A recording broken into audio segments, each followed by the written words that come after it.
Hey guys, this is Clarence. Easy Talk with Clarence.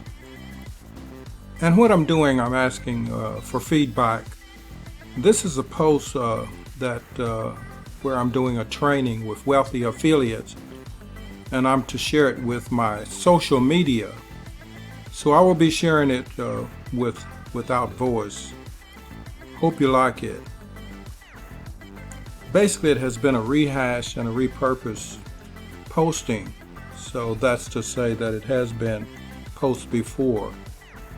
But of course, I'm in a training, so learning more about affiliate marketing.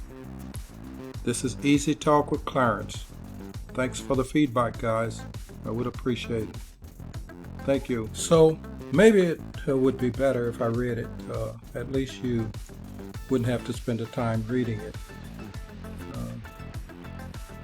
As I said, this is a rehash, and it was a blunder that I've repurposed. I say that it's interesting. We have the who, when, where, how, why, which, and how, and we forget to use them daily in our blogs. Did I forget one? Of course I may have, but there's lots of questions that we can ask in asking for a response in our blogs. So sometimes we forget to do that. And of course I say probably I have forgotten some too. But the many questions, pronouns, and adverbs, root words that are sometimes the object of the verb that we can write about in our blogs to get response are sometimes absent in our minds. Now many times we forget they are the root words right there in front of us that we know so much about from school to get a response from when we write a blog. And we don't use them enough. We don't ask, therefore we don't receive. There are many, many market blunders and examples. And my question is, do you have any? It's amazing that the most interesting stories and interesting questions are either in scripture or politics that might be the most thought of that comes to mind in turbulent times, and we don't ask our questions or our needs. Likewise in our business, guys, and if we don't ask, we don't receive those things that we really want.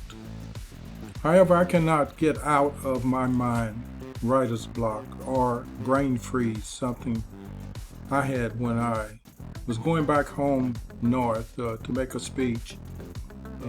It was a birthday party. And I was wondering if anyone else has ever blundered through a speech and had what we call sometimes brain freeze. I had it. And it was embarrassing, very embarrassing. And I had no cheat sheet to rely on. So here it is. I flew back north from Florida to attend a birthday party for my best friend forever, I call him, I've known him since the second grade.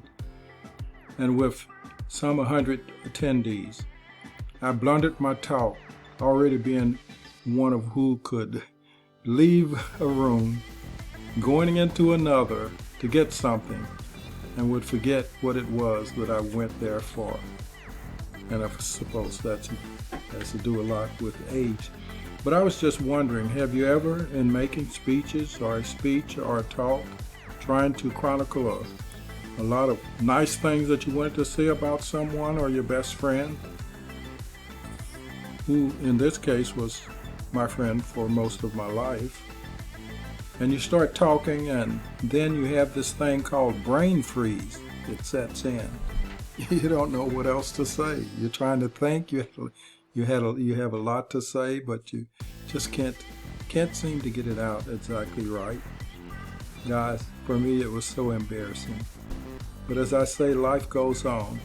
And if you're interested in a method, you can click here.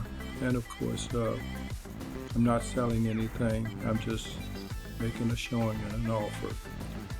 So have you ever had this problem, brain freeze? Has it ever happened to you in your business, writing, speech, or blogging? Guys, what I'm after is some feedback. Tell me about yours. I would like to know.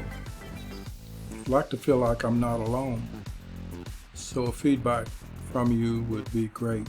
Thank you. You can feedback right here. And once again, this is Easy Talk with Clarence. Thanks for your feedback.